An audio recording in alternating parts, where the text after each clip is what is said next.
চমৎকার একটি ফুল হচ্ছে ডালিয়া, যার বায়োলজিক্যাল নাম হচ্ছে ডালিয়া হাইব্রিডা। আমার পাশে একটা ভেরিগেটেড কালার, আর এই পাশে টুকটুকে হলুদ সুন্দরী, একদম চমৎকার হয়ে ফুটে আছে। এই যে ফুলটা, এটা শীতকালীন ফুল।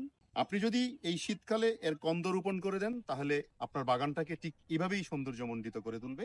আসলে আমাদের দেশে ফুলের কদর ধীরে ধীরে বৃদ্ধি পাচ্ছে। মানুষ আস্তে আস্তে ফুল কিনতে শুরু করেছে। মানুষ তার বাড়িকে সাজানোর জন্য ফুলের ব্যবহার করছে। এইখানে দেখেন একদম পুরাটাই ম্যাজেন্ডা কালার। দেখেন কি চমৎকার ম্যাজেন্ডা কালার, পুংকেশরগুলি ভিতরে দেখা যাচ্ছে। এই যে সৌন্দর্য, এই সৌন্দর্যটার বর্ণনা করা আমার পক্ষে সম্ভব না।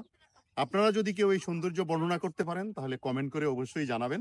আমি যখনই যে কোনো ফুলের কাছে যাই, সেই ফুলের সৌন্দর্যে আমাকে এতটাই দুর্বল করে দেয় যে ওর কাছে গিয়ে আমি একদম পড়া হতো। জাস্ট আজকেও তাই হয়েছে আমার। তবে এই ফুলটি যখন শেষ হয়ে যাবে এই বাগানটা, তখন এর নিচে যে কন্দের মতো অংশটা পাওয়া যাবে, এটাকে উঠিয়ে বালির মধ্যে দিয়ে একটা পাত্রে ঠান্ডা জায়গায় রেখে দিবেন।